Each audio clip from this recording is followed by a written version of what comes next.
Bismillahirrahmanirrahim. Assalamualaikum warahmatullahi wabarakatuh.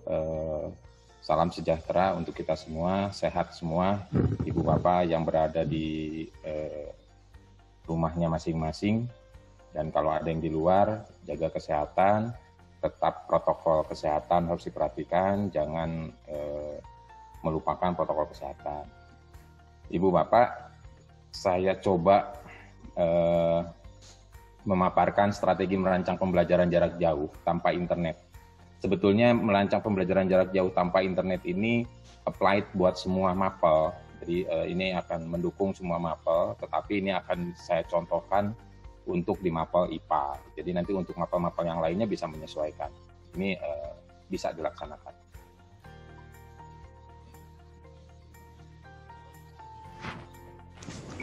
Ini saya Yoki Ariana, tadi sudah diinformasikan beberapa hal yang awal tadi. Kalau kantor saya di P4 TK IPA Bandung, Jalan Diponegoro nomor 12 Bandung. Kemudian kalau rumah juga ada di Bandung, di Jalan Pasir Layung. Ini daerah Padasuka. Kalau ibu bapak tahu Saung Uco, nah itu rumah saya di daerah situ. Kemudian saya sebagai pengalaman tim pengembang guru pembelajar, PKB KSPS, PKB guru, PKB HOT, kemudian kompetensi sosial kepribadian, PKP berbasis donasi dan lain-lain. Ini di tingkat nasional yang di bawah lingkungan Ditjen GTK. Itu tentang saya, Yoki Ariana. Kemudian ibu bapak semuanya bahwa kita ketahui saat ini adalah saat pandemi Corona 19 atau COVID-19 yang melanda hampir seluruh negeri. Jadi kalau kita lihat dari hasil pemantauan itu yang di Indonesia itu ada 66.226 ya. Itu yang positif atau confirm ya. Kemudian sembuhnya itu 30.000. Kemudian yang meninggalnya ada 3.000 sekian. Nah, kalau di dunia sendiri udah sampai angka 11M ya, miliar. Nah, ini saya ambil dari sumber Google. Jadi kalau ibu bapak nyari informasi tentang COVID, gampang aja sih masuk ke Google, kelihatan itu semua datanya. Kemudian apa sih sebetulnya dampak COVID-19 pada pendidikan? Jadi ini terdampak di 191 negara. 1, miliar siswa, kemudian 63 juta guru ini terdampak ya. Terdampak ini dari data UNESCO 2020 ini terdampak. Jadi dampaknya yang paling jelas dalam pendidikan yaitu ya proses pembelajaran berhenti ya. Di kelas itu stop semua, pembelajaran di sekolah berhenti, sehingga pembelajaran harus dipindah masuk ke area rumah semua, atau yang biasa kita sebut di Indonesia itu dikenal dengan BDR, belajar dari rumah, atau belajar di rumah itu BDR. Kalau di dunia lebih mengenal learning from home ya, learning from home. Kemudian kalau melihat dari surat edaran yang dikeluarkan oleh Kementerian Pendidikan dan Kebudayaan, itu banyak sebetulnya hal yang bisa bisa dimanfaatkan bagaimana caranya melakukan proses pembelajaran terkait dengan pandemi COVID-19 ini. Jadi rumah belajar sudah mempersiapkan, kemudian TVRI yang bekerja sama dengan Kemdikbud juga sudah disiapkan, kemudian Kemdikbud sendiri mengeluarkan surat edaran dan panduan-panduan tentang belajar di rumah, pembelajaran jauh-jauh, ini baik online, offline maupun digabung ya, offline dan offline itu digabung jadi blended pembelajaran, blended learning. Kalau dilihat dari pelaksanaan pendidikan dalam masa COVID-19, itu surat edaran nomor 4 2020 itu pembelajaran daring jarak jauh itu untuk memberi pengalaman belajar yang bermakna. Jadi tidak ada perbedaan antara belajar di rumah dengan belajar di sekolah. Jadi semua proses pembelajaran itu dilakukan disimpan di sekolah. Yang dipindahkan menjadi pembelajaran di rumah. Ya, ini pengalaman belajarnya diharapkan sama dan bermakna. Kemudian difokuskan pada pendidikan kecakapan hidup. Jadi life skill itu harus lebih dikuatkan karena memanfaatkan lingkungan rumah sebagai sumber belajar, memanfaatkan keluarga sebagai partner dalam belajar itu di dalam masa darurat COVID-19, Surat Edaran Nomor 4 ini lebih ditekankan. Kemudian aktivitas dan tugas pembelajaran dapat bervariasi antar siswa. Jadi mungkin saja dalam satu kelas itu berbeda-beda antara siswa satu dan siswa berikutnya itu beda-beda. Sehingga mungkin saja akan muncul banyak strategi-strategi yang muncul dalam satu kelas pembelajaran. Mempertimbangkan kesenjangan akses dan fasilitas belajar di rumah. Beda anak satu dengan anak yang kedua itu berbeda karakteristiknya. Jadi itu perlu Ibu Bapak perhatikan saat Ibu Bapak melaksanakan proses pembelajaran di rumah. Kalau saya kutip dari kata Matt Miller ya, Matt Miller ini, learning at home is opportunity to make a most of new learning environment. Jadi belajar di rumah itu kesempatan untuk memanfaatkan lingkungan belajar yang baru. Jadi saat ini anak pada umumnya ini pembelajaran sekarang itu tidak ideal atau disebut tidak normal. Guru kita nyebut ini pembelajaran nggak normal. Orang tua membelut ini pembelajaran nggak normal. Terus murid ini belajar nggak normal. Tapi murid ini merasa senang karena ada di rumah gitu, nggak sekolah gitu. Ya, untuk sebagian murid ini merasa minggu, 2 minggu, 3 minggu, sebulan pertama oke, mereka akan happy gitu ya, ada di rumah. Tetapi setelah berikutnya bosen, pengen ke sekolah. Ya. Nah ini bagaimana sebetulnya kalau melihat dari apa yang disebutkan oleh, apa yang dikatakan oleh Mas Miller ini, memanfaatkan lingkungan rumah sebagai sumber belajar yang baru. Nah ini kata kuncinya sebetulnya pada saat kita melaksanakan pembelajaran jarak jauh. Kemudian pembelajaran jarak jauh itu tidak harus digital learning. Ya, pembelajaran jarak jauh itu tidak harus online. Ya. Untuk daerah-daerah khusus, daerah-daerah yang tidak memiliki koneksi internet misalnya itu bermasalah dengan digital learning. Misalnya untuk daerah-daerah 3T itu bermasalah untuk digital learning. Bagaimana teknik guru? Kalau gurunya sudah hebat menggunakan digital learning, area sekolah maupun area muridnya atau sekolah peserta didiknya tidak ada digital learning, mau gimana? Tetap yang harus kita pikirkan bukan online learning yang dipikirkan, tetapi pembelajaran jarak jauh. Kalau kita bicara pembelajaran jarak jauh, yaitu online, yaitu offline, yaitu campuran. Jadi nggak bisa didikotomikan bahwa pembelajaran jarak jauh itu adalah online learning. Tidak online learning, tetapi semua bisa digunakan. Hanya strateginya saja yang bisa dipikirkan. Bagaimana strategi guru untuk merancang pembelajaran itu. Kalau dilihat dari learning pyramid dari knowledge retention rate. Jadi kalau sebetulnya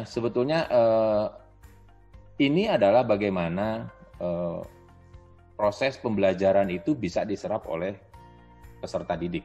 Ya. Sebetulnya kalau pada saat proses pembelajaran di kelas, kalau hanya guru mengajar diam di depan, kemudian mengajarkan sebuah konten materi, itu cuma 5% sebetulnya dia diserap oleh anak-anak itu, peserta didik kita. Berbeda dengan mereka melakukan proses diskusi di dalam kelompoknya, kemudian melakukan demonstrasi, itu memiliki persentase yang lebih besar. Sebetulnya persentase yang lebih besar adalah mengajarkan substansi materi itu kepada orang lain. Ya. Istilahnya mengulang apa yang dia dapat, terus menginformasikan ke orang lain dengan cara, ini loh yang saya sudah dapatkan materinya bla bla bla, ini adalah begini, ini hubungannya begini, ada bla bla bla. Nah itu si peserta didik akan lebih mengenal dan lebih membuat kompetensi pengetahuannya itu lebih menerap lebih lama. Kemudian praktis by doing, melakukan hal itu sendiri, praktikum sendiri, menulis esai sendiri, menulis hasil-hasil penelitian sendiri, hasil-hasil pengamatan sendiri, melakukan sendiri, itu akan menyimpan memori di kepala kita akan lebih lama, lebih panjang. Jadi desain inilah yang ibu bapak harus pikirkan. Membaca boleh, karena itu memang harus membaca mereka untuk mengetahui sejauh mana mereka membaca, itu kan ketahuan nanti bagaimana mereka untuk bisa mengemukakan apa sih yang sudah dia baca. Gitu. Walaupun membaca itu hanya 10%, audiovisual lebih besar 20%. Jadi kalau kita lihat, kalau Matt Miller itu menyebutkan kalau ada 10 hal ya yang bisa dilakukan pada saat pembelajaran jarak jauh, tidak menggunakan internet. Ya.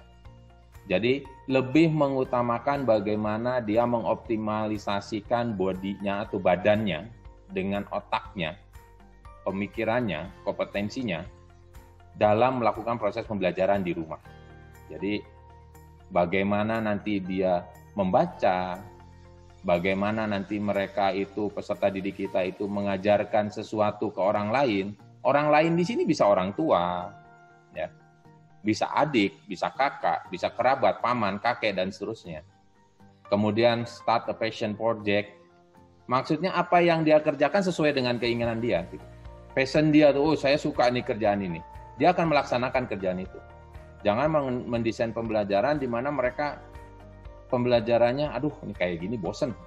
Nah itu anak akan dengan senang hati atau dengan gampang melupakan proses itu.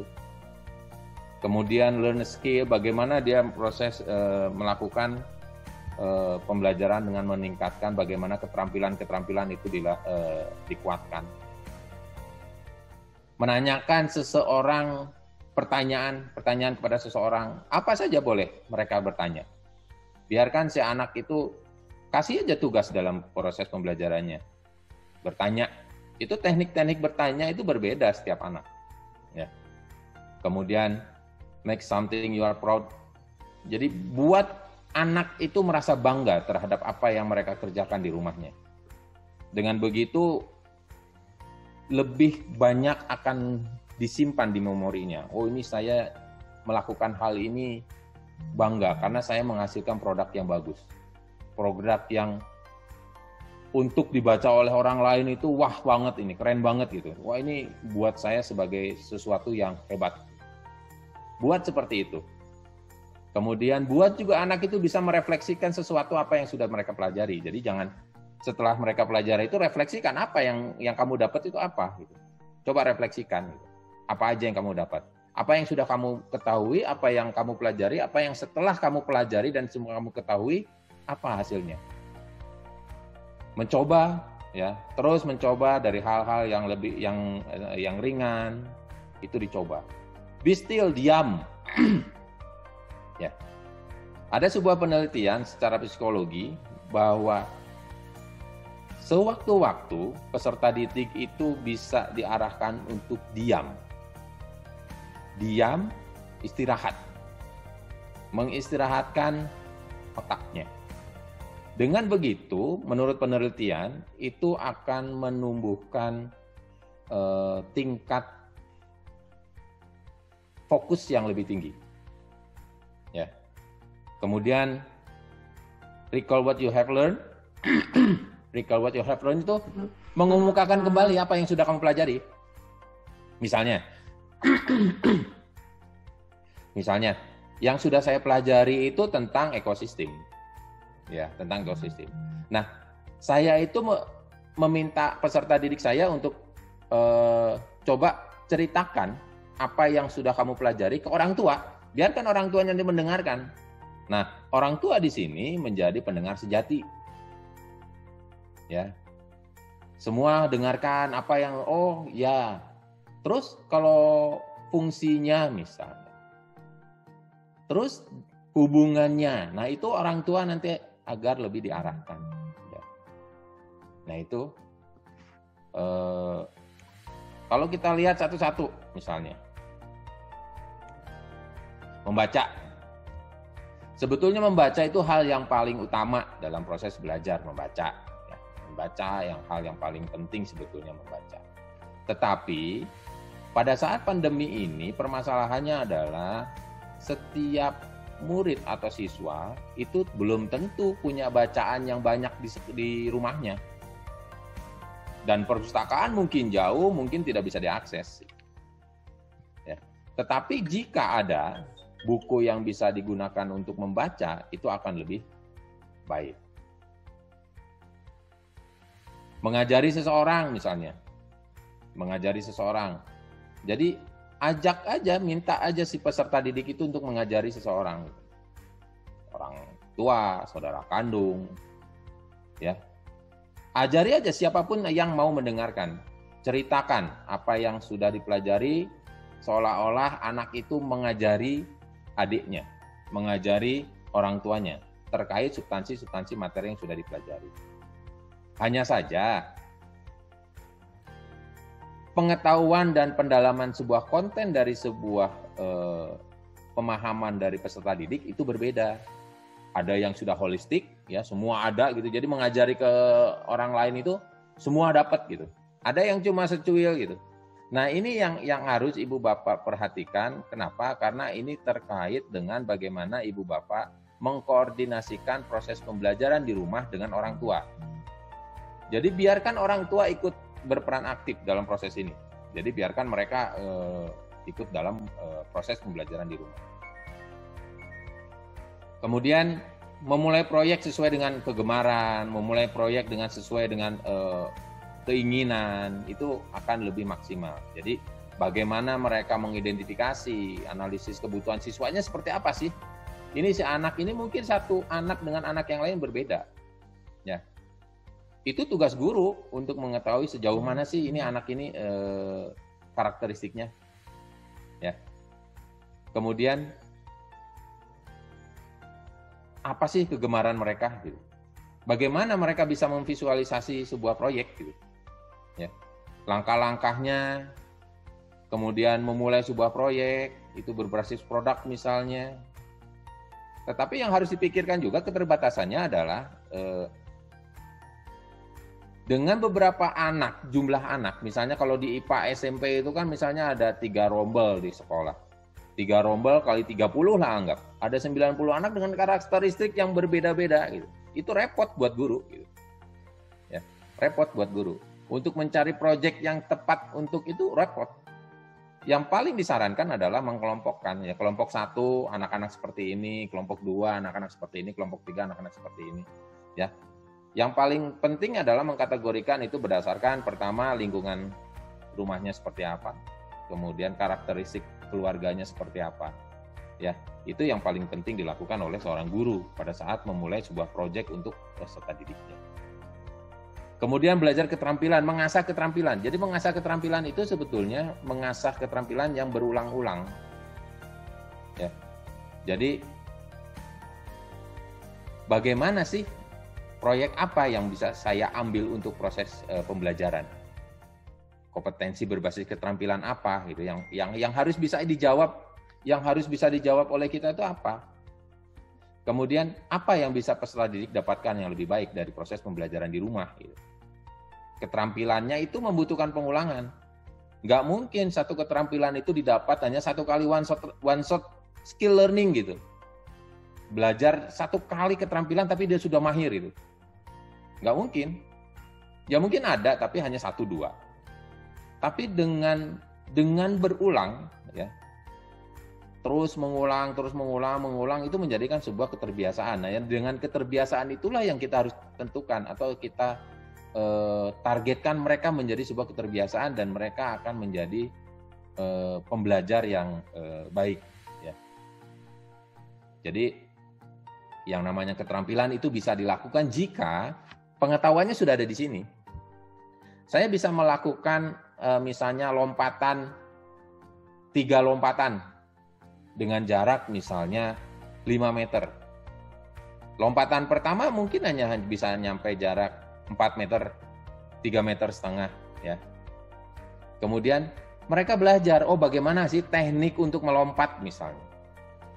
Setelah informasi itu dia dapat, dia bisa melakukan proses prakteknya istilahnya. Ya. Istilahnya mereka akan melakukan proses sesuai dengan teori yang saya dapatkan. Saya melakukan proses setelah saya mendapatkan pengetahuan yang saya dapatkan. Oh, seperti ini, saya bisa lompat. Ya. Kemudian ajukan pertanyaan kepada orang lain tadi, seperti saya bilang. Ya. Gimana sih mengajukan pertanyaan kepada orang lain? Buat anak itu untuk mengetahui bagaimana membuat fokus pertanyaan. Jadi peserta didiknya diminta mau fokus pertanyaannya tentang apa? Contoh misalnya tentang karakteristik makhluk hidup. Fokus pertanyaannya tentang karakteristik makhluk hidup. Kemudian, bagaimana bisa menghasilkan banyak pertanyaan? Biasanya pertanyaan itu muncul apabila ada benturan dari apa yang dia dapat informasi dari luar dengan teori yang dia dapat. Jadi, hubungan itu saya punya informasi, oh di luar tuh kok sepertinya kelihatannya seperti ini. Tapi kok teorinya begini? Nah, hal itu dibenturkan sehingga itu menjadi sebuah pertanyaan. Pertanyaan itulah yang paling baik sebetulnya.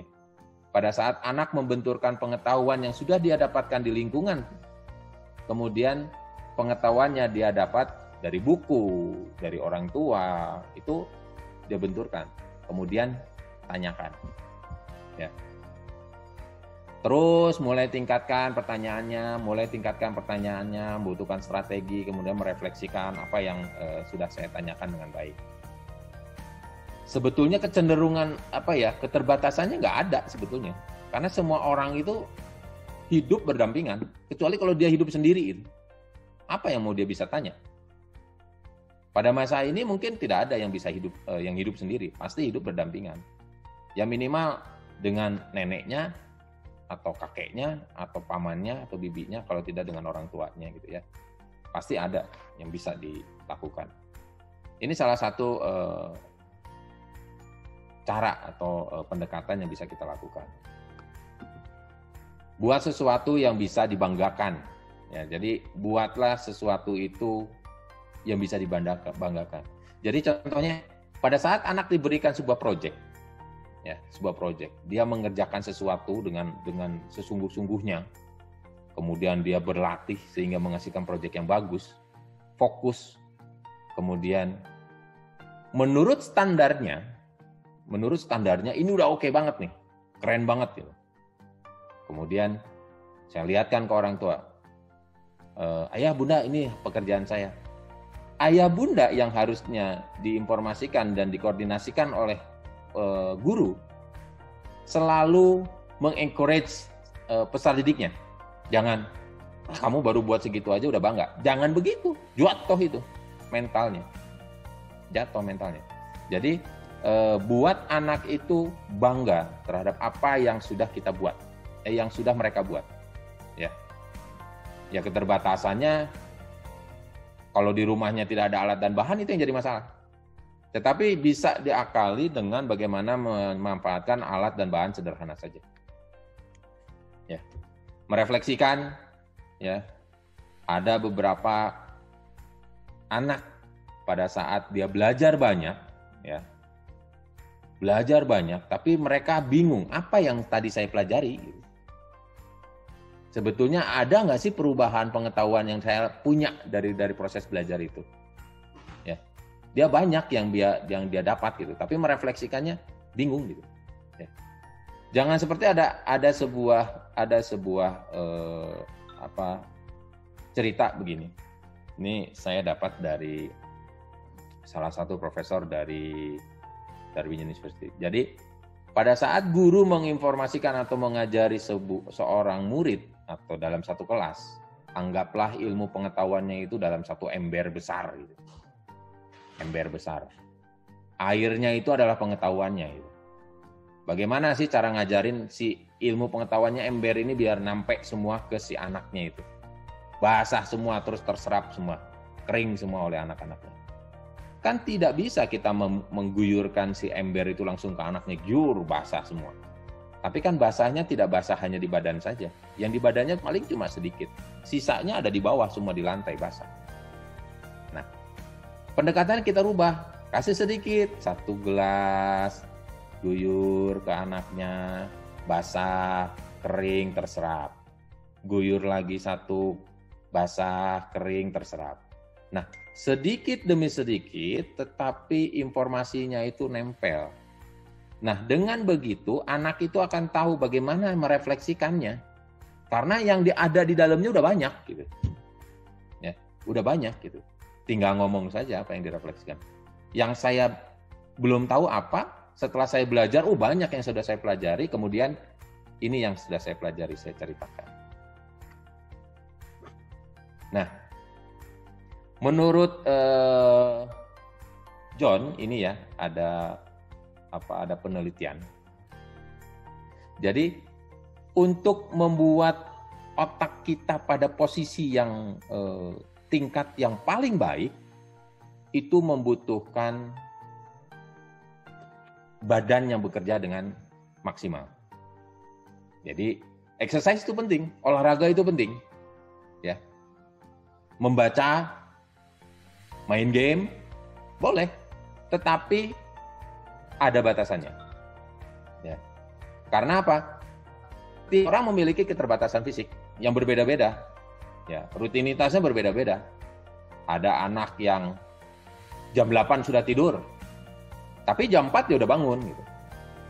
Ada anak yang jam 11 dia baru tidur, bangunnya telat. Gitu.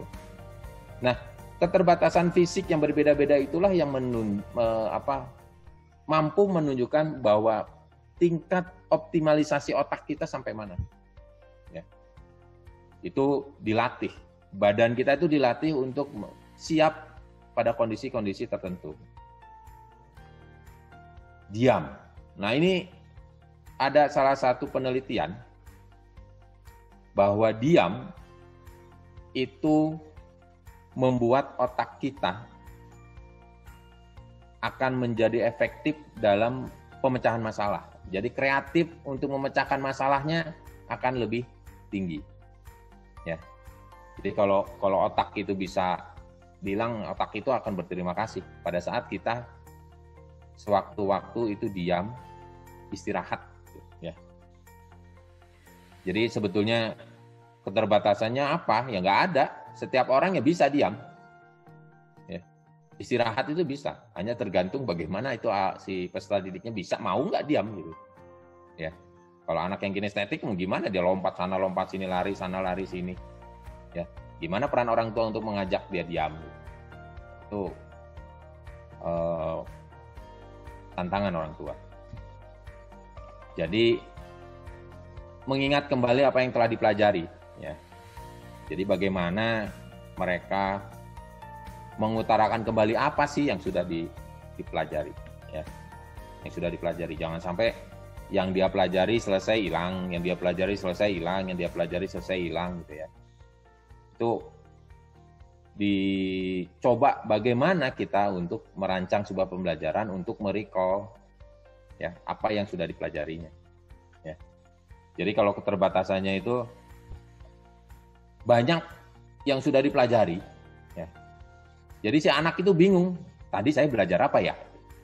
Karena udah terlalu banyak gitu, basah kuyup gitu, tapi basah kuyupnya nggak terstruktur gitu. Itu yang mereka bingung, ini apa yang saya pelajari tadi?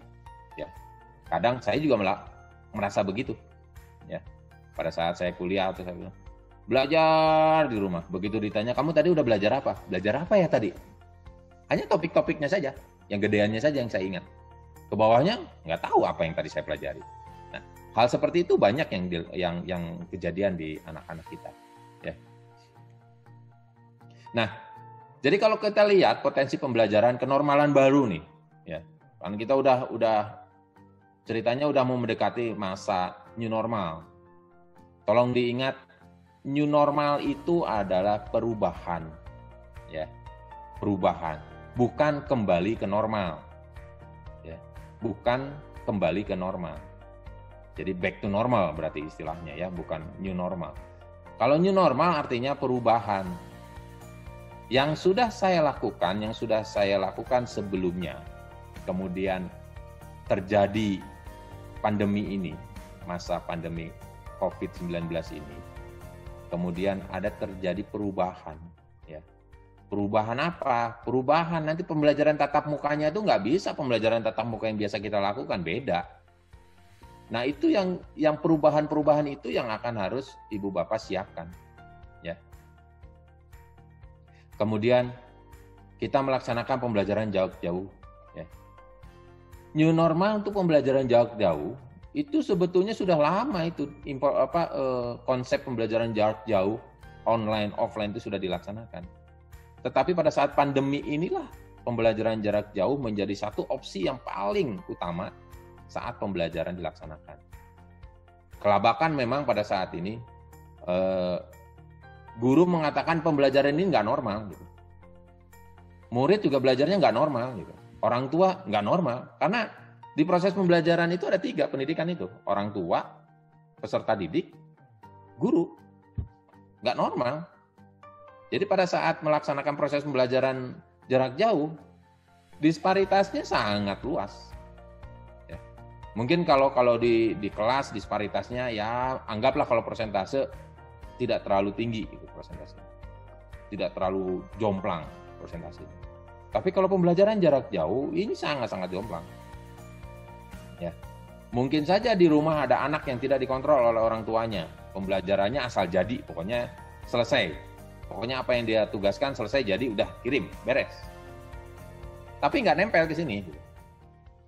Tapi ada anak yang didampingi oleh orang tuanya sangat concern, kemudian dia dampingi sampai pembelajaran itu bahkan malah lebih optimal atau lebih bermakna dari pembelajaran di kelas. Pembelajaran jarak jauh bisa dilakukan online, offline, ya. Berbagai macam sumber pembelajaran baik digital maupun non digital. Kemudian pembelajaran campuran. Mungkin ke depannya, tahun-tahun ke depan ya, ke depannya. Pembelajaran ini akan lebih cenderung ke pembelajaran campuran. Di mana tatap muka dan pembelajaran jarak jauh ini menjadi sebuah kombinasi pembelajaran yang mungkin akan lebih booming nanti ke depannya. Mungkin saja akan seperti itu.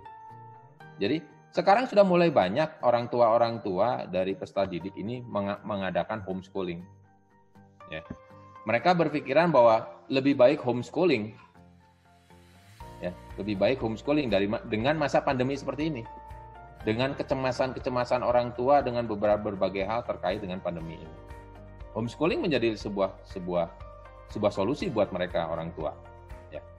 Hanya saja perlu ketelatenan orang tua untuk melakukan itu. Nah, bagaimana peran guru di sini sekarang? Peran guru harus mengidentifikasi. Tatap muka mungkin nggak di sekolah? PJJ mungkin nggak di sekolahnya? Campuran mungkin nggak di sekolahnya? Yang mana yang paling mungkin? Nah, yang saya kasih kotak kuning ini yang akan saya coba bahas lebih dalam. Jadi pembelajaran jarak jauh.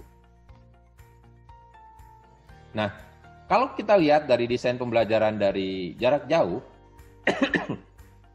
guru tetap melakukan analisis KD-nya tetap. Mereka akan menganalisis KD-nya. Kemudian karena KD itu adalah rujukan standar. Sampai detik ini KD standar kita. Kompetensi dasar itu masih rujukan standar. Belum ada permen yang menggantikan Permendikbud 37 2018. Belum ada yang menggantikan.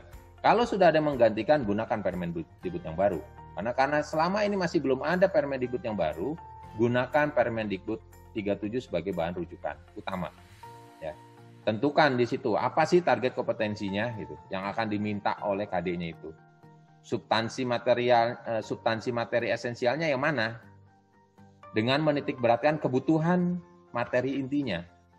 Untuk masa pandemi ini sebetulnya kementerian sudah memberikan sebuah pedoman-pedoman yang bisa digunakan oleh guru. Salah satunya adalah menentukan materi esensial.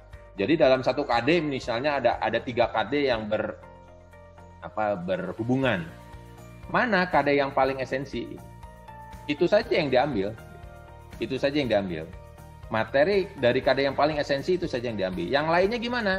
Lakukan hanya sebagai pengantar saja.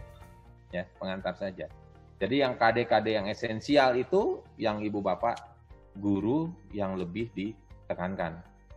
Kemudian pendekatan pembelajaran sudah tidak terkontrol sekarang. Ibu bapak tidak bisa lagi ngontrol secara full ke anaknya, gimana sih anak saya itu belajarnya di rumah. Pendekatannya harus dimodifikasi. Ya. Karena berorientasi pada peserta didik, kemudian pengetahuan dan keterampilan itu masih tetap. Ya. Tetapi kondisi lingkungan dan waktu yang membedakan. Mereka belajarnya ada di rumah. Itu yang membedakan. Sedangkan gurunya itu ada di rumah masing-masing atau di sekolahnya masing-masing. Tidak bisa mantau, lepas sudah. Ya. Kemudian di dalam model pembelajarannya, proses pembelajarannya pun dirancang dengan memperhatikan model yang telah ditentukan. Modelnya mau ngapain? Pada saat ibu bapak merancang pembelajaran, harus berkomunikasi dengan orang yang ada di rumah. Orang tua, kerabatnya, dari peserta didiknya, atau nenek, kakek, paman, dan seterusnya. Itu harus berkoordinasi. Artinya apa? Orang tua tuh tahu, ini anak saya tuh minggu ini belajar apa. Ada checklistnya. Oh, ini anak saya belajar ini, tujuannya ini tuh ada 3 hari. Ya, 3 hari. Oh, dia melakukan aktivitas ini. Oh ya. Kemudian materinya ini. Oh ya. Itu yang harus sudah diinformasikan kepada orang tua. Jangan sampai orang tua itu bingung. Ini anak saya belajar apa minggu ini? Ya. Anak saya belajar apa minggu ini? Terus, anak saya targetnya apa minggu ini? Gitu. Banyak orang tua yang nggak tahu itu. Bahkan saya sebagai orang tua pun begitu. Bingung. Ini anak saya minggu ini ngapain ya? Apa yang mereka kerjakan? Targetnya apa? Aktivitasnya apa? Gitu. Kemudian assessment. Assessment yang bisa dilakukan adalah yang paling penting adalah authentic assessment. Ya, bagaimana mereka dinilai produknya, hasilnya, segala macam. Guru idealnya itu mendapatkan masukan, penilaian dari orang yang ada di rumah, ya, orang tua atau kerabatnya. Nah, yang jadi masalah, gimana cara orang tua itu menilai? Gitu kan? Yang harus kita lakukan, kita menyiapkan semua perangkatnya. Jangan sampai orang tua itu bingung, ini apa yang harus saya nilai? Bagus? Kurang bagus? Atau jelek? Rubriknya jelas, indikatornya jelas. Dan itu harus diinformasikan ke orang tua. Ya. Kemudian, akan lebih baik jika si anak itu melakukan evaluasi diri. Dia self-assessment. Ya. Saya memahami ini karena bla bla bla saya tahu ini. Gitu ya. Ada self-assessment. Kemudian fokusnya mulai dari identifikasi masalah, ya. Jadi belajar berbasis masalah. Jadi jangan memberikan teori, bosan mereka. Dan yakin itu tidak akan narap. Masukkan ke dalam konteks permasalahan. Jadi buat si anak itu menjadi problem solver atau pemecah permasalahan. Ya. Kemudian desain aktivitas pembelajarannya dengan memberikan keterampilan. Ya. Keterampilan lebih. Bagaimana sih ada sebuah permasalahan, kemudian desain aktivitas pembelajarannya untuk memecahkan sebuah permasalahan itu bagaimana? Alurnya bagaimana? Gitu. Peserta didik akan melakukan secara mandiri itu, ya, dibantu atau didukung oleh orang yang ada di rumah. Kemudian pada saat fokus pembelajaran BDR itu yang paling penting salah satunya adalah identifikasi permasalahan pembelajaran. Saya nggak ngerti proses ini, ya. Apa yang dilakukan oleh anak pada saat saya tidak paham melakukan permasalahan atau memecahkan sebuah permasalahan. Ya. Itu yang harus ibu bapak siapkan. Kemudian belajar berkomunitas. Ya.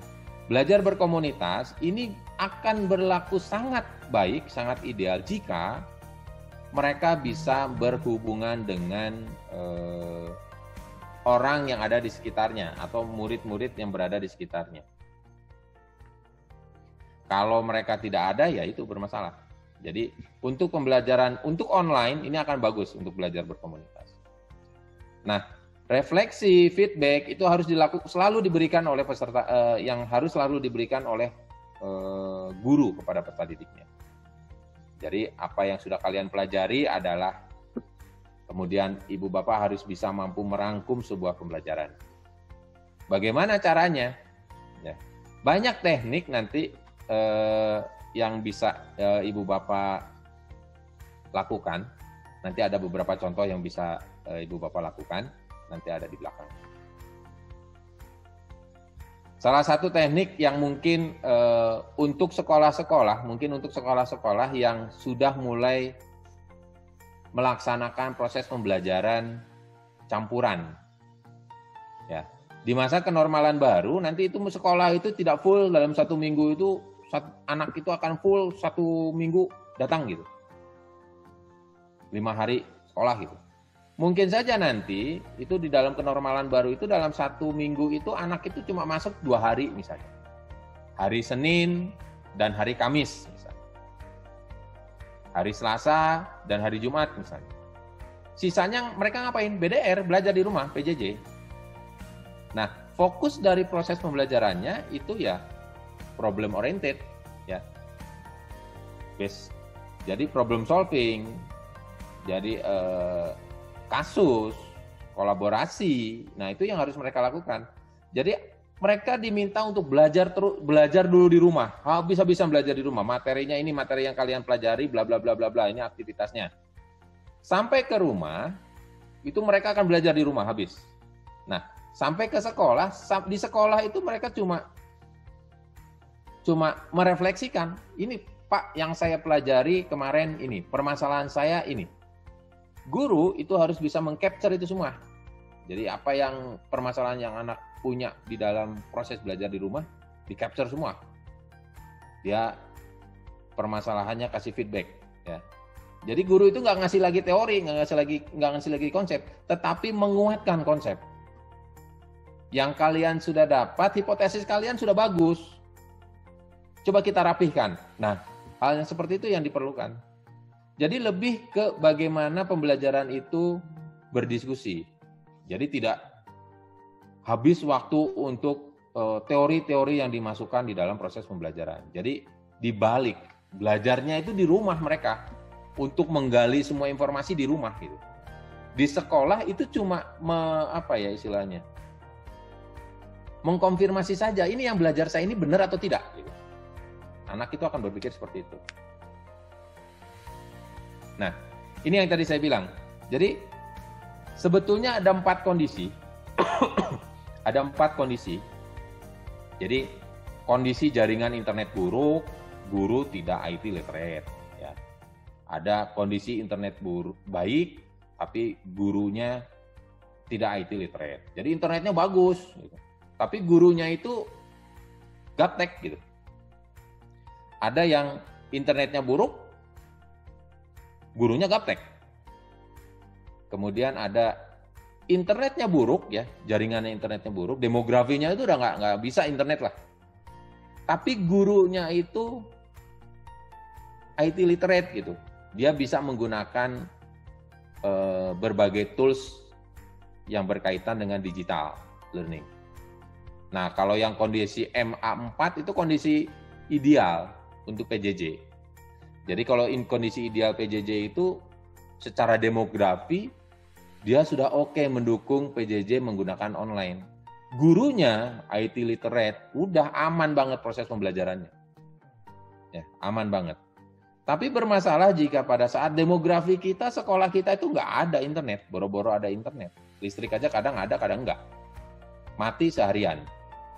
Ya, malam baru nyala misalnya. Nah, hal seperti itu ya, itu ada di kondisi A1 dan A3. Ya. Nah, kalau kita lihat dari A1, apa yang harus dilakukan? Jadi ada guru ya, ada guru tidak IT literate. Kemudian secara demografi memang tidak mendukung pembelajaran jarak jauh menggunakan internet. Apa yang harus dilakukan guru? Ya jelas, mereka harus menganalisis. Analisis dulu pembelajarannya mau seperti apa. Ya. Kemudian menentukan pendekatan. Ya. Asesmennya mau kayak gimana gitu. Kemudian RPP-nya. RPP-nya berbeda dengan RPP yang biasa kita lakukan tatap muka di kelas. Ya, ini sudah mendukung RPP jarak jauh atau RPP pembelajaran jarak jauh. Nah, salah satu pendekatan yang ekstrim ya, atau pendekatan yang sebetulnya pada keadaan normal ini ideal, ya, tetapi pada keadaan tidak normal ini karena kita berhubungan dengan pandemi ini, social distancing masih tetap harus dilakukan. Tetapi pada saat pendekatan ini perlu dilakukan jika memang tidak ada lagi cara. Misal, guru kunjung, ya, dalam 1 minggu sekali itu gurunya tuh nyamperin ke muridnya, ke peserta didik, ke rumahnya.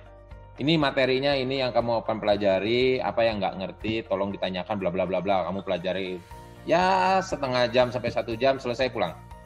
Ya, guru kunjung, ya, itu ideal gitu.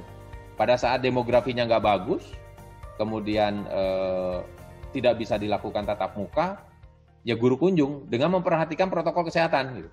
Datang si gurunya dengan protokol kesehatan yang tetap dijaga. Ya, itu ideal guru kunjung.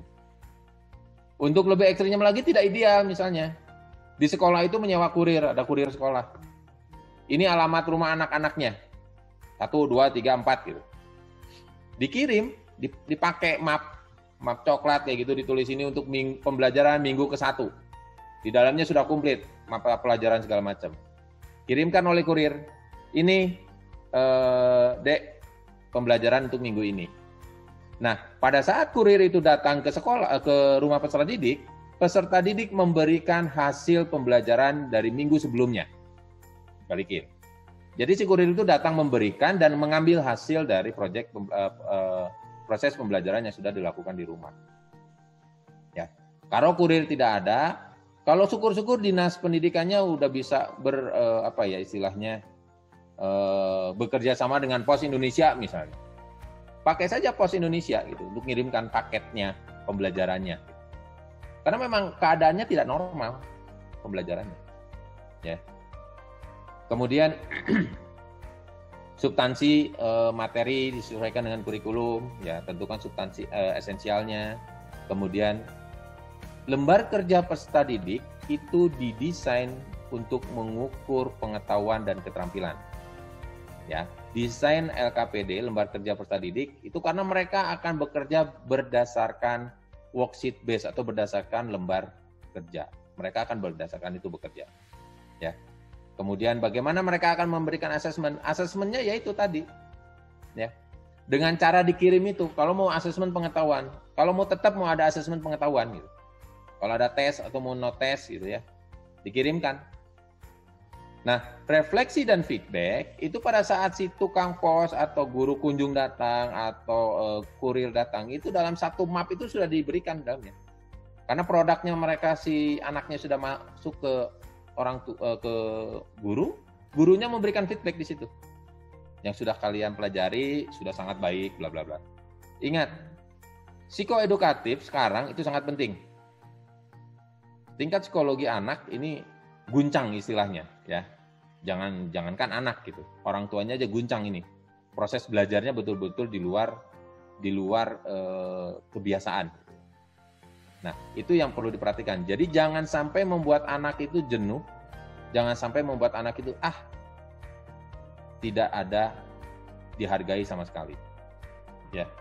Jadi peran peserta didik itu di sini ya belajar mandiri, kemudian pemanfaatan lingkungan sebagai belajar, kemudian memanfaatkan guru kunjung yang datang ke rumah, memanfaatkan kurir atau pos, kemudian memanfaatkan sumber-sumber belajar untuk mendukung proses pembelajaran yang mengerjakan LKPD, kemudian melakukan pembelajaran sesuai langkah yang diberikan di dalam LKPD, itu jelas mereka lakukan di situ. Nah, orang tua ngapain? Orang tua mendampingi di rumah. Kenapa? Anak tidak bisa belajar sendiri. Ya. Ada mungkin sebagian anak untuk bisa belajar sendiri, tetapi akan lebih baik, akan lebih optimal jika orang tua dilibatkan. Ya, ini Ini untuk guru yang tidak memiliki IT literate atau digital, mendesain pembelajaran digitalnya kurang mampu gitu ya. Secara demografi pun sudah tidak mendukung gitu. Tapi kalau bagaimana kalau misalnya si gurunya itu memiliki kemampuan mengembangkan pembelajaran digital, ya pembelajaran digital. Jadi mereka akan mempersiapkan pembelajaran PJJ. Tidak ada internet, tapi mereka mempersiapkan misalnya bentuk gambarnya, cartanya itu di print sebagus mungkin gitu, akan menimbulkan belajar yang menarik buat siswanya gitu ya, peserta didiknya. Kemudian RPP-nya sudah menghubungkan ada beberapa sumber-sumber digital, misalnya kalau ada radio bekerja sama dengan radio misalnya, kalau ada televisi atau TVRI kan sekarang sudah ada TVRI ya, yang sudah pakai menggunakan TVRI, atau misalnya kalau misalnya ada animasi atau video-video yang bisa dijalankan secara offline, itu mereka bisa kembangkan. Itu guru-guru yang memiliki tingkat IT literate yang lumayan baik. Tetapi karena proses pembelajarannya tidak secara demografi tidak memungkinkan, ya masih tetap ya offline yang harus dilakukan. Ya. Masih tetap. Hanya bedanya guru menampilkan pembelajaran-pembelajaran lebih variatif gitu ya, lebih bervariasi dengan menggunakan sentuhan-sentuhan digital learning. Jadi proses pembelajaran digital. Pak, bagaimana kalau misalnya pembelajarannya itu di daerah 3T, bahkan jangankan HP, jangankan laptop atau komputer, HP aja nggak punya, listrik aja nggak ada. Yang harus kita siapkan aja berarti gambar, carta, grafik, yang bisa mereka analisis, yang bisa mereka jadikan proses pembelajaran yang lebih menarik. Ya. Cara merangkai gambar untuk mendapatkan sebuah konsep, memperkuat konsep, mempertegas konsep. Kemudian bagaimana grafik itu menampilkan sebuah informasi yang bisa dianalisis, bagaimana sebuah carta itu bisa menghasilkan sebuah pemahaman yang lebih kuat kepada peserta didik, itu guru akan lebih maksimal mendapatkan hasilnya dari peserta didiknya, ya, terkait itu. Dibandingkan hanya dengan misalnya text based gitu, ya, text based. Untuk ngetiknya saja guru sudah bersusah payah gitu, untuk yang di A1. Bersusah payah dia, untuk ngetiknya aja udah susah payah. Gitu. Membuat lembar kerjanya udah susah payah. Gitu. Nah ini yang bermasalah. Jadi si murid itu hanya berbasiskan teks yang dia baca. Tapi kalau yang sekarang, yang di A3 ini sudah lebih IT literate gitu misalnya. Nah, desain RPP yang harus Ibu Bapak siapkan pada saat BDR atau PJJ ini, ya yang paling penting adalah bagaimana analisis kompetensi dasar dari Ibu Bapak yang Ibu Bapak lakukan untuk menghasilkan materi esensial. Ya. Kemudian dari analisis itu Ibu Bapak harus bisa memetakan materi esensial pada kurikulum. Mana sih materi esensialnya? Kemudian analisis kebutuhan perangkatnya. Perangkatnya apa yang dibutuhkan? Ya. Dari situ muncullah indikator pencapaian kompetensi, substansi materinya apa, atau konten pembelajarannya apa, kemudian desain penyampaian pembelajarannya seperti apa, digital non-digital, bisa melampirkan video, carta, grafik, gambar, psikososial harus diperhatikan, kemudian pelibatan orang tua. Ya. Di dalam RPP itu harus jelas tertulis di situ. Bagaimana peran guru, bagaimana peran siswa, bagaimana peran orang tua di dalam RPP. Jadi model pendekatan, metode, kemudian assessment-nya for learning, of learning, as a learning, itu silakan dimasukkan ke dalam RPP-nya. Yang jelas itu adalah yang berbeda di situ adalah strategi nanti yang akan Ibu Bapak lakukan. Strateginya mau pakai apa? Misalnya strateginya pakai guru kunjung, ya, atau menggunakan kurir, atau pos. Bagaimana strateginya? Nah itu tolong Ibu Bapak masukkan. Outputnya yaitu RPP PJJ-nya itu keluar. Nah, kalau bisa, RPP PJJ-nya itu diinformasikan secara berkala kepada orang tua. Jadi orang tuanya paham, oh ternyata anak saya itu begini harusnya belajar. Rangkaiannya begini. Ya. RPP itu bukan rahasia, ya, bukan dokumen rahasia. Ya. RPP itu kan sebagai pedoman kita pada saat melaksanakan proses pembelajaran. Ya. Banyak RPP inspiratif sebetulnya, apalagi sekarang ada guru berbagi. Banyak di situ RPP. Kalau nggak salah sudah ada sekitar 3.000-an RPP di situ dengan berbagai moda. Nah, itu bisa Ibu Bapak gunakan. Ya.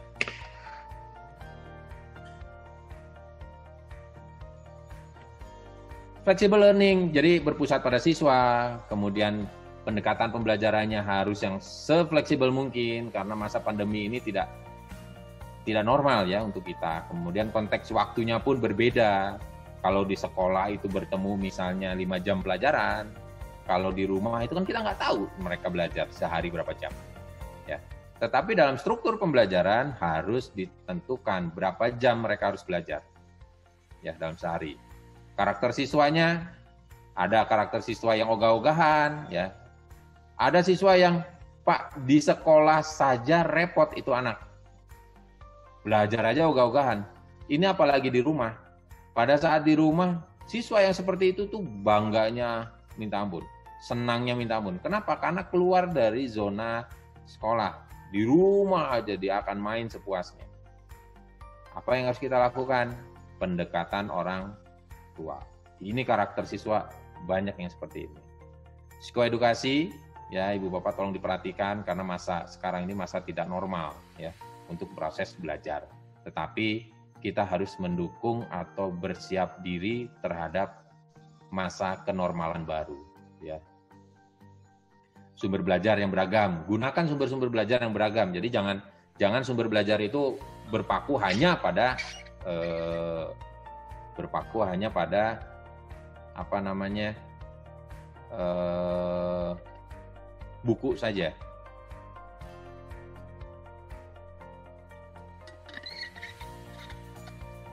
Jadi sumber belajar itu bisa beragam, sangat beragam, bisa digunakan apa saja, mulai dari lingkungan, rumah, orang tua, kerabat, itu bisa dijadikan sumber belajar. Nah, medianya apa? Ya, gunakan media-media yang fleksibel. Misalnya bacaan. Bacaan itu banyak, misal dari buku siswa, kemudian bisa juga majalah, misalnya koran, tabloid, dan seterusnya. Kemudian lingkungan ini lingkungan yang mana sih? Lingkungan rumah, yang jelas. Televisi sekarang sudah bisa digunakan sebagai sumber belajar, karena televisi dengan bekerja sama dengan Kemdikbud sudah menampilkan atau menayangkan pembelajaran melalui media televisi. Radio berkoordinasi dengan bagaimana radio lokal yang bisa menyampaikan proses-proses pembelajaran bekerja sama dengan dinas pendidikannya.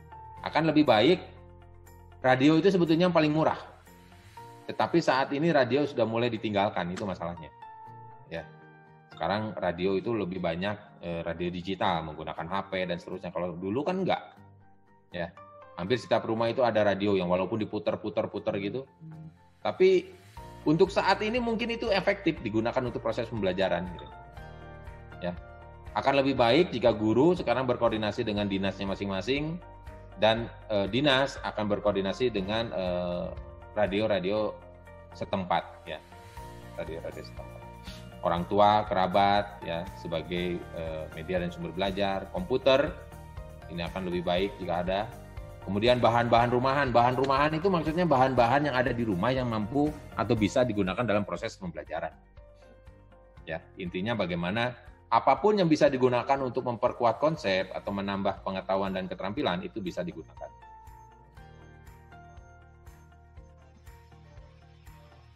Ya. Ada 3 kunci utama sebetulnya dalam mendesain pembelajaran jarak jauh. Ya. Yang pertama, apa yang akan kita ajarkan? Siapa yang akan kita ajari? Bagaimana caranya? Itu aja sebetulnya ada 3 kunci itu. Ya. Apa substansi materi yang akan kita ajarkan? Sesuai dengan kurikulum yang berlaku jelas. Jangan mengajarkan sesuatu yang di luar kurikulum. Artinya tetap kita punya target kompetensi yang harus dicapai oleh mereka. Ya. Kompetensi pengetahuan, keterampilan, dan sikap itu masih tetap menjadi acuan kita. Karena kurikulum kita memang menyatakan seperti itu. Ya, walaupun ada yang namanya penyesuaian itu hanya dari substansi materinya saja. Jadi dari substansi materinya tidak, misalnya yang tadinya panjang materinya itu misalnya 10, ternyata substansi materinya esensialnya aja hanya ada di 5 misalnya, ya 5 saja itu yang bisa dilakukan. Ya. Itu fokus pada materi esensial dari materi yang bersangkutan. Kemudian peserta didik kita seperti apa? Analisis dulu karakteristik peserta didik terkait dari kesiapannya, kemudian bagaimana tingkat pengetahuannya ya. Jadi mereka tuh udah posisi pengetahuannya ada di mana sih gitu.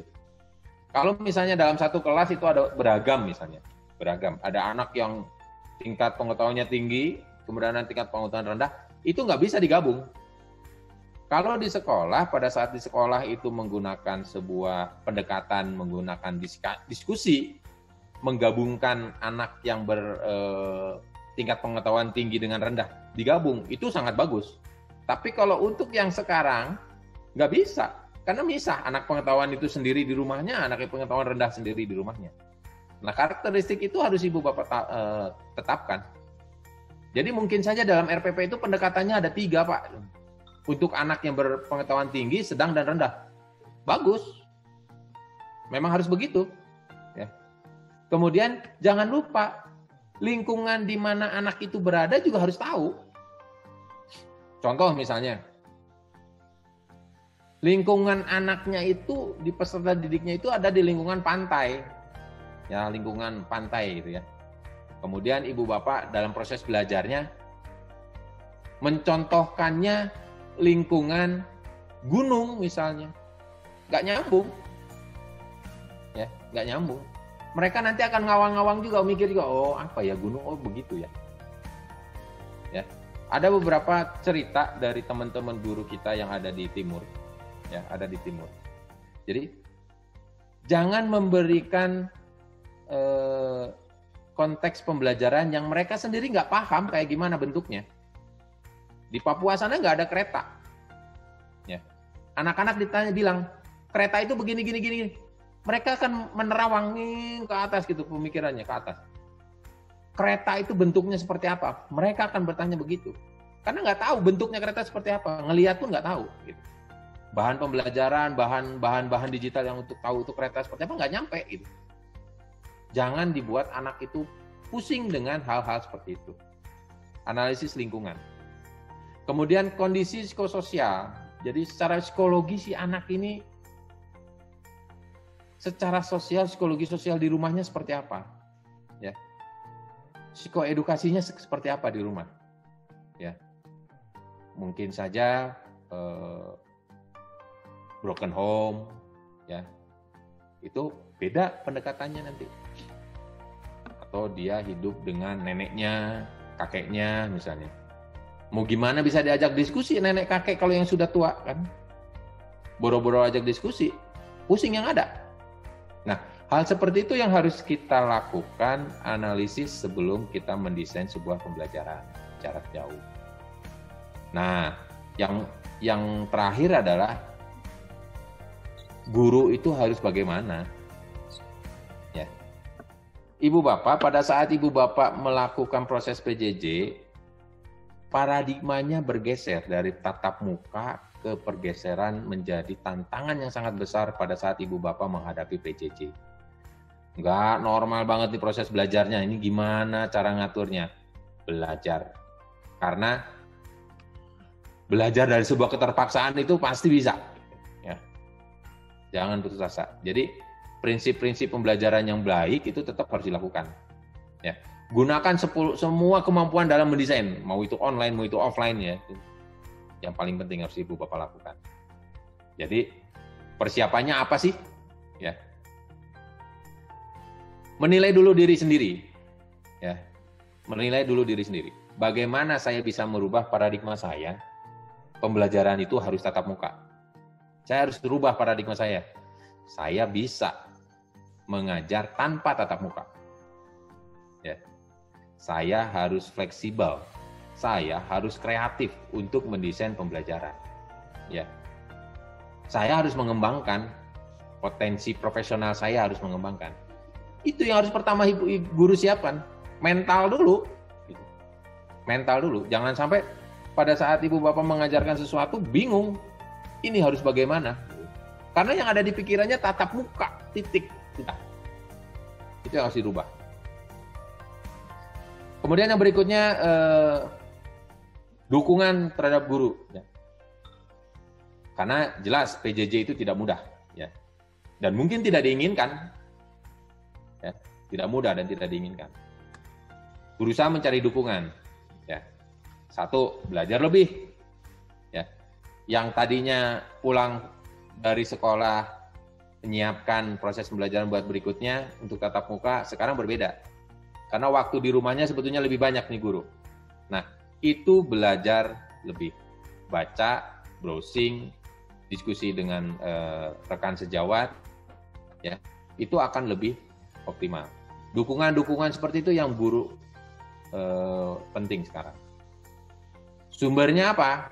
Ya, adaptasi strategi yang baru yang menunjang PJJ. Jadi ibu bapak mengadaptasi bagaimana proses pembelajaran jarak jauh ini bisa lebih baik. Substansi materinya mau seperti apa? Ya, materi esensialnya seperti apa? Ini menggunakan teknologi atau tidak, misalnya? Di rumah anak-anak punya teknologi atau tidak? Gitu. Internetnya ada tidak? Kalau tidak ada internet, teknologinya tetap ada nggak, misalnya? Nah, itu harus diperhatikan. Kemudian ada structuring learning. Structuring learning itu ibu bapak menyusun proses pembelajaran dari awal maju gitu. Itu terstruktur dengan baik. Artinya pada saat anak belajar ini terstruktur dengan baik. Begitu orang tua membaca, oh strukturnya anak itu belajar dari sini dulu, dari sini dulu, dari sini dulu, merunut. Ya. Kemudian desain pembelajarannya sesuai kebutuhan. Desain aktivitas berdasarkan karakteristik peserta didik. Kemudian tetap karakteristik struktur materi sesuai dengan materi pembelajaran yang ibu bapak punya. Feedbacknya, rencananya bagaimana untuk pembelajaran dan implementasinya. Kemudian persiapannya bagaimana, pelaksanaannya bagaimana, asesmennya bagaimana, itu feedbacknya bagaimana nanti. Ya, umpan balik ibu bapak nanti akan bagaimana di situ. Kemudian ibu bapak mempersiapkan bagaimana asesmennya, formatif, sumatif, ya. Cari keseimbangan antara efektivitas dan visibility. Ya. Ini penilaian ini nggak bisa dilakukan karena tidak mungkin. Nah, itu jangan dilakukan. Penilaian otentik ini bisa dilakukan dan ini bisa mungkin dan dilakukan. Bagaimana caranya? Orang tua dilibatkan. Nah, itu bisa dilakukan. Ya. Penilaian diri dan seterusnya bisa dilakukan. Ini sebagai contoh. Saya ambil contoh IPA kelas 7 misalnya. Ada sebuah satu pasang KD, ya, mengklasifikasikan makhluk hidup dan benda berdasarkan karakteristik yang diamati. Kemudian menyajikan hasil pengklasifikasian makhluk hidup dan benda di lingkungan sekitar berdasarkan karakteristik yang diamati. Nah, pada saat ibu bapak punya kompetensi dasar ini, ibu bapak harus siap dengan apa yang kita sebut sebagai target kompetensi. Dari KD itu apa sih targetnya? Oh, anak itu wajib mengklasifikasi makhluk hidup berdasarkan karakteristiknya. Oh, anak itu wajib sampai mengklasifikasikan benda berdasarkan karakteristik yang diamati. Itu target pengetahuannya. Si anak itu wajib bisa itu. Gitu. Kemudian keterampilannya apa? Menyajikan hasil. Satu makhluk hidup, satu benda. Nah, dari situ ibu bapak turunkan ke dalam bentuk IPK. Rumuskan ke dalam IPK-nya. Ya, IPK itu kan ada penunjang, kunci dan pengayaan. Turunkan ke situ. Ya, identifikasi, mengidentifikasi dan seterusnya. Terbentuklah IPK ini. Ya, ini saya modifikasi dari unit pembelajaran yang ada di program PKP. Kemudian dari situ desain aktivitas. Desain aktivitasnya untuk mencapai KD itu saya mengembangkan 3 desain aktivitas. Ya, aktivitas pertama misalnya observasi karakteristik makhluk hidup dan benda tak hidup. Aktivitas kedua prinsip dan manfaat klasifikasi. Jadi si anak itu untuk sampai ke target kompetensi itu, untuk sampai ke KD itu mereka akan melakukan 3 aktivitas pembelajaran. 3 aktivitas pembelajaran itu nanti akan menjadi sebuah pembelajaran utuh untuk mencapai sebuah target kompetensi. Ya. Jadi aktivitasnya jelas. Ingat, pada saat kita mengembangkan aktivitas 1, misalnya observasi karakteristik makhluk hidup. Nah, itu indikator mana yang akan dicapai? Aktivitas 2, indikator mana yang akan dicapai? Aktivitas 3, indikator mana yang akan dicapai? Nah, hal ini yang harus Ibu Bapak sampaikan juga kepada orang tua. Jangan sampai orang tua juga nggak tahu apa yang coba dicapai oleh anak-anaknya. Ya, jadi setiap aktivitas disiapkan indikatornya. Kemudian modelnya menggunakan apa, tujuannya apa. Kemudian LKPD-nya mau seperti apa. Gitu. Ya, ini saya ambil contoh aktivitas 1. Aktivitas 1 itu pembelajarannya itu tujuannya mulai dari menyimpulkan, mengidentifikasi, sampai membedakan karakteristik. Nah, ini alat, media, alat dan bahannya benda yang ada di sekitar rumah. Ya. Kemudian makhluk hidup yang ada di sekitar rumah. Jangan dipatok. Ya. Jangan dipatok. Misalnya, pada saat pembelajaran aktivitas pembelajaran 1, anak-anak mengamati ayam misalnya. Dan sepeda motor. Bendanya sepeda motor. Makhluk hidupnya ayam. Ayamnya nggak ada di rumah. Gimana dia? Ya. Makhluk hidupnya jangan dipatok. Jangan dipatok itu harus ayam. Tetapi yang ada di rumah apa? Biarkan mereka memilih sendiri makhluk hidupnya. Kemudian siapkan sumber-sumber belajar yang berupa misalnya buku pembelajaran IPA. Kemudian orang tua dan kerabat, kenapa orang tua kerabat masuk di sini?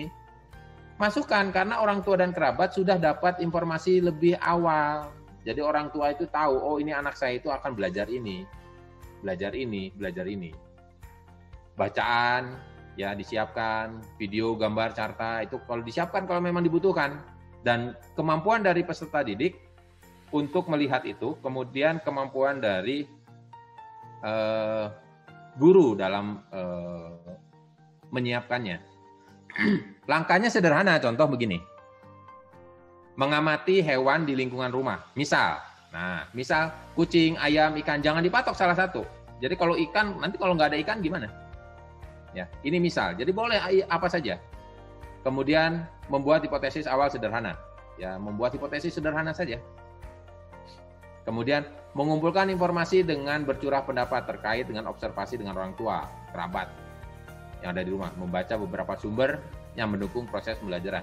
Jadi ada aktivitas pembelajaran, tetapi dia didukung juga oleh buku-buku atau sumber-sumber belajar lainnya. Kemudian biarkan mereka berdiskusi dengan orang tua, ya. Kemudian, untuk mengetahui sejauh mana pemahaman anak dalam proses pembelajaran, ya. Salah satu strategi yang paling baik adalah menulis esai. Menulis esai tentang deskriptif tentang apa yang sudah dipelajarinya. Ya, ini salah satu teknik untuk merefleksikan pembelajaran. Jadi jurnal, mereka tetap tulis jurnal yang dia pelajari, kegiatan pembelajaran apa, jurnalnya apa, hari apa, jam berapa, apa kegiatannya itu tetap dilakukan. Esai itu terkait dari hasil pengamatan. Ya.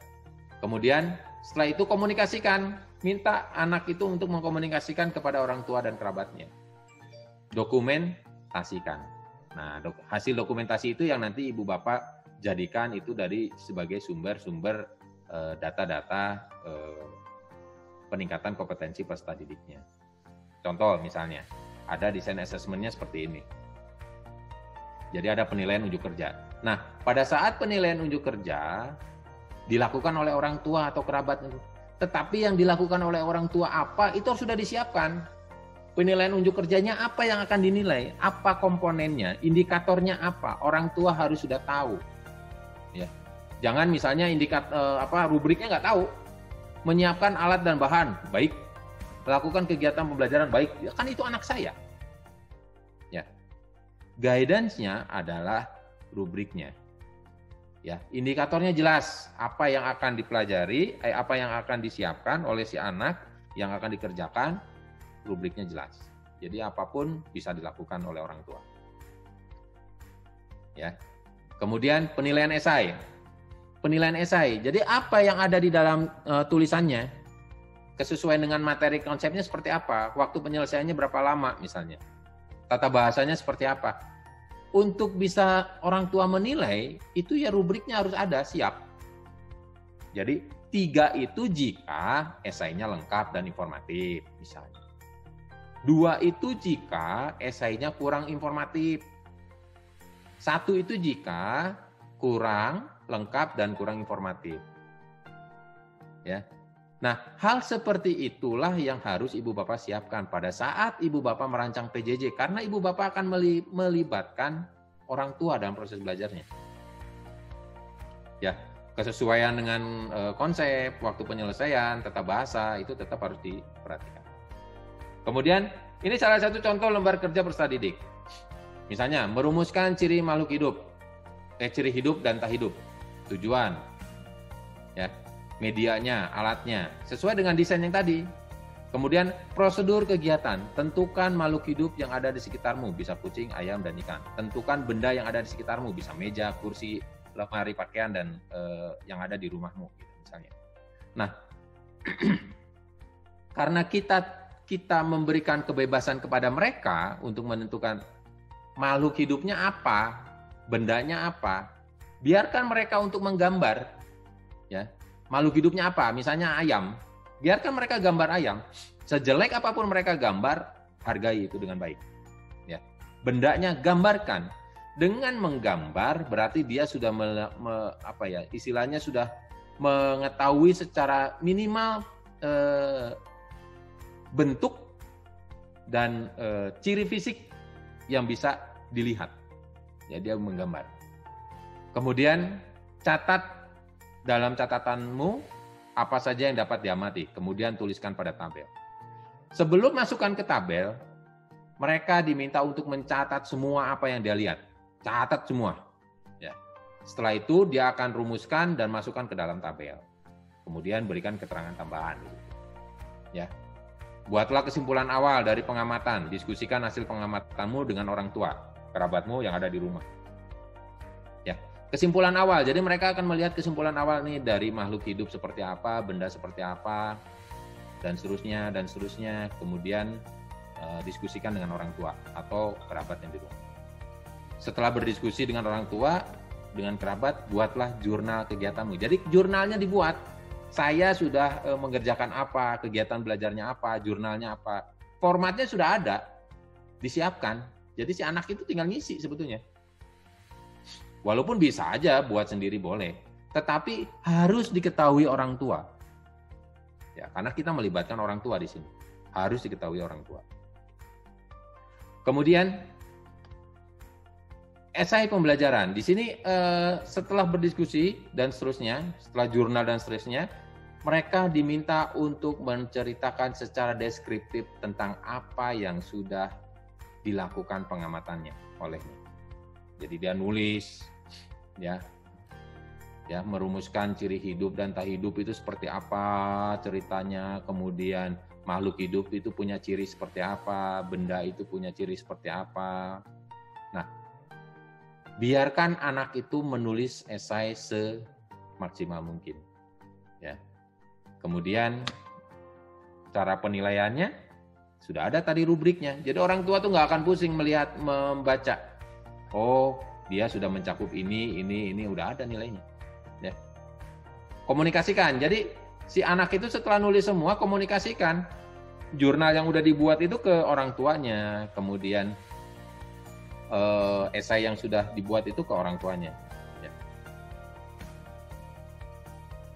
Rekomendasi,